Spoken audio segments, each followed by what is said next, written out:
ان کی کرامت دیکھیے، ان کی روحانیت کو دیکھیے کہ ان کی روحانیت کی برکت میں وہ چٹان بولے گا، وہ درخت بولے گا یا مسلم ھذا یہودی ورائی فقتل، یہی عربی میں بولے گا، ایسا نہیں کہ وہاں فلسطین کی زبان میں بولے گا، عربی میں وہ درخت بولے گا، وہ چٹان بولے گا اور کہے گا، مجاہد کو کہے گا جو یہودیوں کے ساتھ لڑائی لڑیں گے، وہ آج ہو یا 50 سال بعد ہو یا 100 سال بعد ہو، اللہ کی قسم یہ ہو کر رہے گا، آج نہیں تو کل ہوگا، یہ ہو کر رہے گا۔ اور وہ پتھر بولے گا یا مسلم ھذا یہودی ورائی فقتلوا، اے مسلمان، اے مجاہد، اے مسلمان، یہ میرے پیچھے یہودی چھپا ہوا ہے، اس کو قتل کرو۔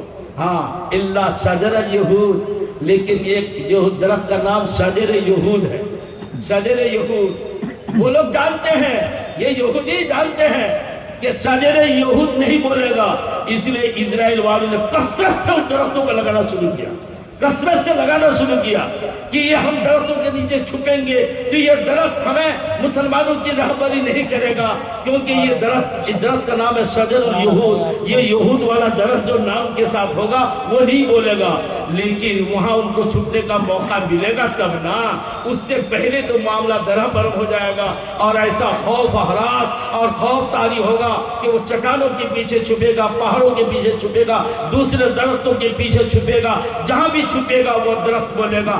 یہ ان کی روحانیت کہاں سے آئے گی؟ آسمان سے آئے ہی وہ 5 نمازیں ہیں، ان 5 نمازوں کی پابندی کی وجہ سے ان کی روحانیت میں طاقت پیدا ہوئی کہ ان روحانیت کی طاقت کے بدولت ان کو ہتھیار سے لڑنے کی ضرورت پیش نہیں آئے گی، وہ نعرہ لگائیں گے، نعرے سے ان کی بلڈنگیں گر جائیں گی۔ مسلم شریف، ابو داؤد شریف میں یہ پورا واقعہ موجود، مسلم شریف اور بخاری میں اختصار ہے، مگر مسلم اور ابو داؤد میں پوری تفصیل کے ساتھ ہے۔ بہرحال اب آئیے ایک بات اور بتاؤں، میں نے کہا 4 باتیں آپ کو بتاؤں گا، ان میں سے چوتھی بات مولانا سید سلیمان منصور پوری رحمت اللہ علیہ، جن کی سیرت کی کتاب ہے سیرت النبی، سیرت النبی نام سے کتاب ہے۔ جس زمانے میں کتاب لکھی جا رہی تھی اس زمانے میں ہندوستان میں ہیضہ کی بیماری آئی تھی، ہیضہ کی بیماری، تو حضرت وہ کتاب لکھی اور یہ کتاب اتنی مقبول ہوئی، اتنی مقبول ہوئی کہ اس کتاب کے پڑھنے پڑھانے سے، تعلیم کرنے کرانے سے اللہ تعالیٰ نے ہندوستان سے ہیضہ کی بیماری کو، کولیرا کی بیماری کو اٹھا لیا۔ اتنی مقبول ترین کتاب ہے سیرت النبی سید سلیمان منصور پوری کی۔ اس کتاب میں غور سے سنیے گا، اس کتاب میں 2 بات لکھی ہے۔ ایک بات عدم طاعت کا نقصان وجود معصیت سے سنگین تر ہے، اس کو سمجھاؤں گا، اور صبر علی الطاعت، صبر فی المصیبت سے بڑھ کر ہے، صبر علی الطاعت، صبر فی المصیبت سے بڑھ کر اور افضل۔ اب پہلے جملہ کو سمجھیے، عدم طاعت کا نقصان وجود معصیت سے سنگین تر ہے۔ وجود معصیت کا مطلب کیا ہے؟ جس کام کو نہیں کرنا چاہیے ہم نے کر لیا، وہ معصیت کو وجود دیا، معصیت کو جنم دیا، گناہ کو ہم نے جنم دیا۔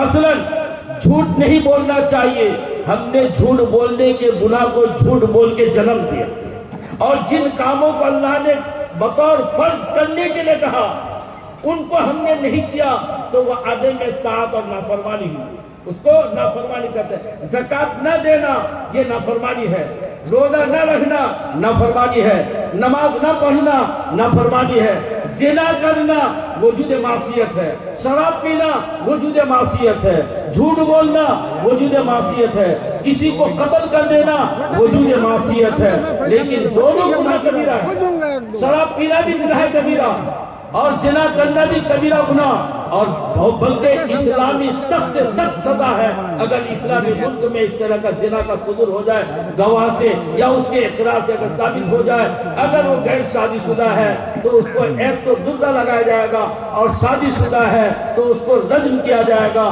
یہ زنا اتنا سنگین گناہ ہے اور اتنا کیا کہتے ہیں قانون والا گناہ ہے، اتنا قانون والا گناہ ہے۔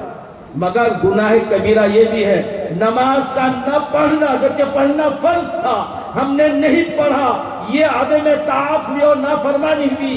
اس نافرمانی کا نقصان سنگین تر ہے شراب پینے کے نقصان سے۔ شراب پینا وجود معصیت ہوا، معصیت کو ہم نے جنم دیا، وہ اس گناہ کا جو ہم نے جنم دیا اس کا نقصان ہے تو کبیرہ، لیکن اس کا نقصان کم ہے۔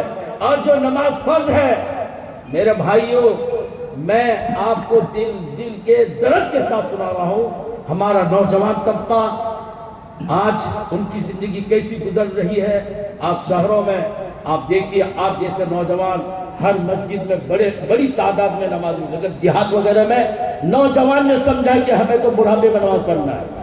آپ نے بڑھاپا دیکھ کے آیا ہے، آپ اللہ سے وعدہ کر لیے ہیں کہ اللہ بڑھاپے میں موت دیجیے گا، اللہ نے آپ سے وعدہ کر دیا ہے۔ نوجوان اگر آج جوان کیا کہتے ہیں بیدار ہو جائیں، یہ نوجوان اگر مسجد کو آباد کرنے والے ہو جائیں، بیدار ہو جائیں، تو دیکھیے آہستہ آہستہ گاؤں میں وہ تعداد جو آج بے نمازی کی ہے وہ تعداد نمازی کی ہو جائے گی، اور جو تعداد نمازی کی ہے ہو سکتا ہے کہ اتنی تعداد بے نمازی کی رہے۔ آپ تجربہ کر کے نوجوانوں، آپ محنت کر کے تجربہ کر کے دیکھ لیجئے، اپنے محلے میں 10 جوان شریف دل میں لے لیجئے بات کو۔ آپ شادی بیاہ کا پروگرام دل میں لیتے ہیں، کہیں جانے کا پروگرام دل میں لیتے ہیں، اور آپ وہ کام انجام دے کے بیٹھ گئے، آپ کے ذریعے سے وہ کام انجام ہو جاتا ہے۔ آج کا یہ جلسہ حافظ عبدالواحد صاحب نے اکیلے کھڑا کیا، یا حافظ ابوالقاسم صاحب نے، یا جو مدرس اکیلے کھڑے ہیں کیا؟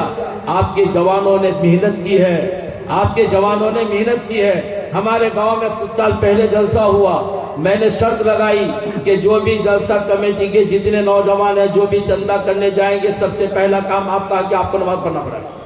آپ اگر نماز پڑھیں گے تو آپ کے جلسے میں برکت ہوگی، اور اگر آپ نے چندہ تو کیا، چندہ بہت کیا، آپ نے محنت کی، مگر آپ خود نماز نہیں پڑھے تو بے نمازی کی دعوت کیا قبول ہوگی؟ بے نمازی کی دعوت کیا قبول ہوگی؟ وہ جلسہ قابل قبول نہیں ہوگا اللہ کی یہاں، چونکہ بے نمازی لوگوں کی دعوت ہے۔ آپ بے نمازی ہو کر جلسے کا چندہ کر رہے ہیں، آپ کو اپنی نماز کی فکر نہیں، نماز کے وقت میں دکانوں میں یہاں ہے وہاں ہے۔